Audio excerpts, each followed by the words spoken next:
83 வயசு பாட்டி 87 வயசு தன்னோட கணவர்கிட்ட, ஏங்க நான் வந்து மெயின் கேட்டை போட்டுருந்தா என்னன்னு தெரில, எப்போவுமே பூட்டிட்டு வந்து தான் படுப்பேன். பட் இருந்தாலும் எனக்கு ஒரு டவுட்டாக இருக்குது, நீங்கள் போய் பூட்டிருக்கனா இல்லையான்னு கொஞ்சம் பார்த்துட்டு வாங்களேன் அப்படின்னு சொல்கிறாங்க. உடனே நம்ம தாத்தா என்ன பண்ணார், மெதுவாக நகர்ந்து போய் கேட்டை பார்த்தாரு. கேட்டு பூட்டியிருக்கு. ஆனால் அந்த கேட்டுக்கு பின்னாடி ஒரு 5 திருடனுங்க அந்த கேட்டை உடைக்க முயற்சி செய்கிறாங்க. உடனே நம்ம தாத்தாவுக்கு பதறி போய் என்ன பண்ணுறதுன்னு தெரியாமல், சரி போலீஸுக்கு கூப்பிடுவோம் அப்படின்னு சொல்லி ஃபோன் பண்ணி போலீஸுக்கு கால் பண்ணுறாரு. இந்த மாதிரி 5 திருடனுங்க என்னோடய வீட்டு கேட்டை வந்துட்டு உடைக்கிறதுக்காக முயற்சி செய்கிறாங்க, தயவு செஞ்சு உங்கள் போலீஸை டீமை அனுப்புங்க, அப்படின்னா தான் எங்கள் உயிர் வந்துட்டு தப்பிக்கும், வீட்டில் உள்ள பொருட்களும் பாதுகாப்பாக இருக்கும் அப்படின்னு அந்த பெரியவர் சொல்கிறார் போலீஸ்காரங்கிட்ட. உடனே அங்கேருந்து போலீஸ்காரங்க சொல்கிறாங்க, ஐயா தற்சமயம் எங்ககிட்ட பெரிய டீமெல்லாம் இல்லை, ஒரு 2 போலீஸ்காரங்க தான் இருக்காங்க, நாங்கள் பெரிய டீம் வந்த உடனே உங்கள் வீட்டுக்கு வந்துடுறோம் அப்படின்னு சொல்கிறாங்க. சரின்னு சொல்லிட்டு பெரியவர் கோவத்தில் ஃபோனை வச்சிடுறாரு. என்னடா அது இப்படி பண்ணிட்டானுங்களே அப்படின்னு சொல்லிட்டு ஒரு 5 நிமிஷம் பார்க்குறாரு, 10 நிமிஷம் பார்க்குறாரு. அந்த கேட்டை ஓங்கி ஓங்கி தட்டி உடைக்கிறதுக்கு ட்ரை பண்ணிகிட்ருக்காங்க. உடனே தாத்தா வந்து போலீஸ் ஸ்டேஷனுக்கு கால் பண்ணார். சார் நீங்கள் வர வேண்டாம், கவலையப்படாதீங்க, அந்த 5 பேரையும் நான் சுட்டுட்டேன் அப்படின்னாரு. உடனே போலீஸ்காரங்க பதறி போய், என்னது 5 பேரையும் சுட்டுட்டிங்களா, ஒரு நிமிஷம் இருங்க அப்படின்னு சொல்லிட்டு போலீஸ் டீமு 3 ஜீப்பில் நிறைய போலீஸ் டீமு, அதுக்கப்புறம் வந்து பார்த்திங்கன்னா மருத்துவ குழு, ஆம்புலன்ஸு எல்லாத்தையும் எடுத்து இந்த ஸ்பாட்டுக்கு போய் பார்க்குறாங்க. 5 திருடனையும் பிடிச்சிட்டாங்க. அப்போது அந்த பெரியவர்கிட்ட போய், யோ பெருசு இங்கே வா, 5 திருடனையும் சுட்டுட்டேன்னு சொன்னேன், உயிரோடு இருக்கிறாங்க, நாங்கள் தானே பிடிச்சோம் அப்படின்னாரு. உடனே நம்ம பெருசு சொல்லிச்சு, நீங்கள் கூட தான் டீமே இல்லைன்னீங்க, இப்போ எத்தனை டீம் வந்து இறங்கியிருக்கு.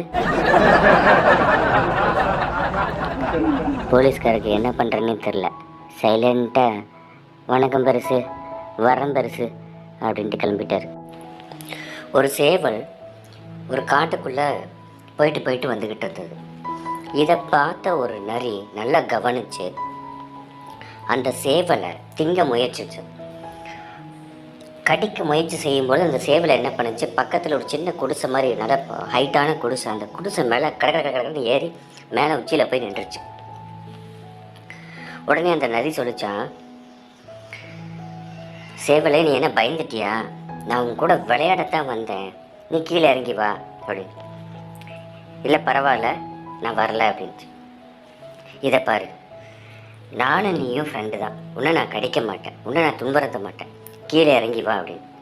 அப்போ அந்த சேவல் சொல்லிச்சு, தப்பாக எடுத்துக்காத, எனக்கு உன் கூட விளையாடணும்னு ஆசை தான், ஆனால் களைப்பாக இருக்கு அப்படின்ச்சு. உடனே நிறைய என்ன பண்ணுச்சு, உனக்கு ஒன்று தெரியுமா, காட்டுக்குள்ளே ஒரு செய்தி வந்தது, எல்லா விலங்குகளுக்கும் முன்னாடி கடவுள் தோன்றினார். கடவுள் வந்து என்ன சொன்னார் அப்படின்னா, ஏன் மானே நீ தாவரங்களை தின்னாத, உனக்கு தேவையான தாவரங்கள் அப்படியே உனக்காக நான் வந்துட்டு படைக்கிறேன் அப்படின்னு. புளியை பார்த்து சொல்லிச்சு, புளியை நீ மான திங்காத, உனக்கு தேவையான உணவுகளை நான் வந்துட்டு கொடுக்குறேன் அப்படின்னு. அதே போல் என்னையும் வந்து சொல்லிச்சு, ஏன் நிறைய நீ சேவலை திங்காத, உனக்கான உணவுகளும் நான் கொடுக்குறேன் அப்படின்னு. அந்த மாதிரி எனக்கும் கொடுத்துருக்குதுப்பா, அதனால் நான் வந்து உன்னை சாப்பிட மாட்டேன், இந்த செய்தி உனக்கு தெரியலையா அப்படின்னு நரி கேட்டுச்சு.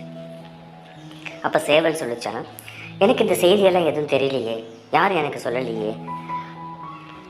அப்படியா, இருந்தாலும் பரவாயில்ல, எனக்கு ரொம்ப உன் கூட விளையாடணும் தான் ஆசை, ஆனால் எனக்கு ரொம்ப களைப்பாக இருக்குது அப்படின்னு. மறுபடியும் நரி சொல்லிச்சான், நீ பயப்படாமல் தைரியமாக வா, நம்ம 2 பேரும் விளையாடலாம், நான் தான் சாப்பிட மாட்டேன்னு சொல்லிட்டேன்ல, அது இவ்வளோ பெரிய கடவுளே வந்து நம்மகிட்ட தோன்றி இவ்வளோ பெரிய விஷயத்த சொல்லிட்டாருன்னு சொல்கிறேன், அப்புறம் நீ ஏன் புரிஞ்சிக்க மாட்டேங்கிறேன், கீழே இறங்கி வா அப்படின்னு சொல்லிச்சு. உடனே சேவல் சொல்லிச்சு, உங்க கூட விளையாடணும்னு எனக்கு ஆசை தான், ஆனால் என்ன சொல்கிறது எனக்கு களைப்பாக இருக்குது அப்படின்னு. உடனே நரி கோவப்பட்டு சொல்லிச்சா, உங்ககிட்ட நான் எவ்வளோ தூரம் கெஞ்சி கேட்டுக்கிட்டே இருக்கிறேன், நீ என்றானா களைப்பாக இருக்குன்னு சொல்லிகிட்டே இருக்க அப்படின்னு. உடனே சேவல் சொல்லிச்சான், உனக்கு விளையாடணும்னு ஆசை தானே, கடவுள் இந்த மாதிரி செய்தி சொல்லியிருக்காருன்னு சொன்னேன்ல, பின்னாடி திரும்பிப்பார், ஒரு புலி ஒன்று வருது, நீ வேணா அது கூட போய் விளையாடு. அதான் கடவுளே சொல்லிட்டார்ல, நீ அது கூட போய் விளையாடு.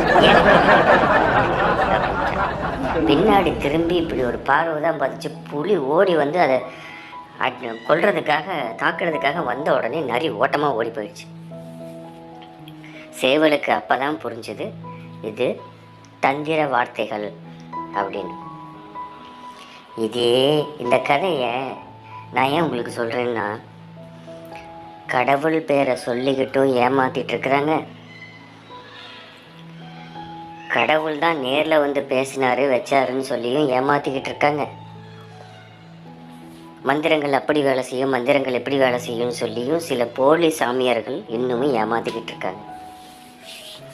ஏமாத்தணும்னு முடிவு பண்ணுறவன் கூட கடவுள் பேரை சொல்லி கூட ஏமாத்துவான் அப்படின்னு உணர்த்துறதுக்காக மட்டும்தான் இந்த கதை. நான் பஸ்ஸில் போகும்போது ஒரு பாட்டி பஸ்ஸில் ஏறிச்சு. அந்த பாட்டி கண்டக்டர்கிட்ட டிரைவர்கிட்டையும் கண்டமங்கலம் வந்தால் சொல்லுப்பா அப்படின்ச்சு. உடனே கண்டக்டர் டிரைவர் கண்டிப்பாக சொல்கிறோம் பாட்டி அப்படின்னு சொன்னாங்க. சரி அப்படின்னு அந்த பாட்டியும் கொஞ்சம் அசந்து நல்லா தூங்கிருச்சு. பஸ்ஸு கண்டமங்கலத்தை தாண்டி போயிடுச்சு. உடனே கண்டக்டர் டிரைவரும் பதறி போய் ஐயோ இந்த பாட்டிக்கிட்ட சொல்லியிருந்தமே, நம்ம வாட்டு கண்டமங்கலத்தை தாண்டி போயிட்டோமே அப்படின்னு சொல்லிட்டு இந்த பாட்டிக்காக பஸ்ஸை யூட்டர்ன் அடித்து வந்து கரெக்டாக அந்த பாட்டி எழுப்புனாங்க. பாட்டி நீங்கள் சொன்ன மாதிரி கண்டமங்கலம் வந்துருச்சு அப்படின்னு சொல்லிட்டு. கண்டமங்கலம் வந்துச்சா அப்படின்னு சொன்ன உடனே பாட்டி சுருக்கு பையை திறந்து பிபி மாத்திரை வந்துட்டு எடுத்தது. பிபி மாத்திரை எடுத்து போட்டது. கண்டமங்கலம் வந்தால் என் பேத்தி பிபி மாத்திரை போட சொன்னால் அதனால தான்ப்பா அப்படின்ச்சு. உடனே டிரைவரும் கண்டக்டரும் கேட்டாங்க, இந்த பிபி மாத்திரையை கண்டமங்கலம் தான் போடணுமா, கண்ட ஊரில் போடக்கூடாதா அப்படின்னு சொல்லிட்டு. அதுக்கு அந்த பாட்டி சொல்லிச்சு, என் பேத்தி சொல்கிறதா நான் கேட்பேன், நீ சொல்கிறதா நான் கேட்பேன் அப்படின்ச்சு. அது வரைக்கும் பிபி வராத டிரைவரு இந்த பாட்டி இப்படி சொன்னதுக்கப்புறம் பிபி எகிரிடுச்சு. திருச்சியில் ஒரு ட்ரெயினில் கிருபானந்த வாரியார் போய்கொண்டிருந்தார். அப்போ ஒரு பக்கத்து சீட்டில் இளைஞர்கள் இருந்தாங்க. கிருபானந்த வாரியார் தான் சுருக்கு பையிலிருந்து கொண்டு வந்திருந்த திருநீர் பாக்கெட்டை எடுத்து நெத்தியில் வலதுபுறமும் இடதுபுறமும் நல்லா தேய்ச்சிக்கிட்டு இருந்தார். இதை பார்த்த இளைஞர்கள், என்னங்கய்யா நெத்தியில் வெள்ளையடிக்கிறீங்க போல இருக்கு அப்படின்னு நக்கலாக கேட்டாங்க. அதுக்கு கிருபானந்த வாரியார் கொஞ்சம் கூட கோபப்படாமல் அவர் சொன்னார், தம்பி, குடி இருக்கிற வீட்டுக்கு எல்லாரும் வெள்ளை அடிப்பாங்க. மனுஷனுக்கே வெள்ளை அடிக்கும்போது இறைவன் குடியிருக்கிற வீடு மனம், அதுக்கு நான் திருநீர் பூசி வெள்ளை அடிக்கிறேன்ப்பா அப்படின்னாரு. அதே மாதிரி குட்டிச்சவருக்கு யாரும் வெள்ளை அடிக்க மாட்டாங்க, இந்த வெள்ளை அடிக்காதவங்கெல்லாம் குட்டிச்சவர் மாதிரி தான் அப்படின்னு ஒரு போர்டு ஓட்டார். ஒரு விவசாயியுடைய மகன் லீவுக்கு வீட்டுக்கு வந்திருக்கிறான். வீட்டுக்கு வந்தோடனே அவங்க அம்மா கிட்ட கேட்டிருக்கான், எங்கம்மா அப்பா அப்படின்னு சொல்லிட்டு. டே அப்பா காளை மாடை ஓட்டிகிட்டு உடுக்கிறதுக்காக வயலுக்கு போயிருக்கிறாரு, நீ போய் வயலில் போய் பாடுறா அப்படின்னு சொல்லி அவங்க அம்மா சொல்லுது. இவனை உடனே ஆசாசியாக அவங்க அப்பாவை பார்க்குறதுக்காக போகிறான். போனோடனே அவங்க அப்பா பார்த்திங்கன்னா கட்டிலில் உட்காந்து ஒருத்தன் கூட பேசிகிட்டு இருக்காரு. மாடு வாட்டுக்கு உழுதுகிட்டு இருக்குது.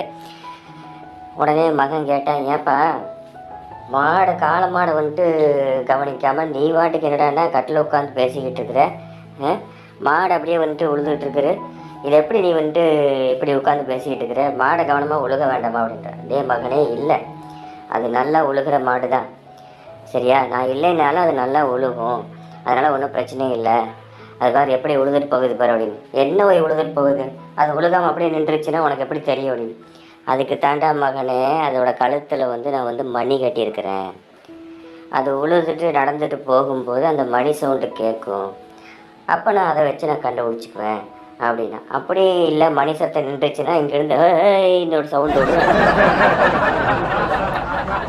அந்த மாடை அதை கேட்டு பயந்துட்டு மறுபடியும் போகும் அப்படின்னா.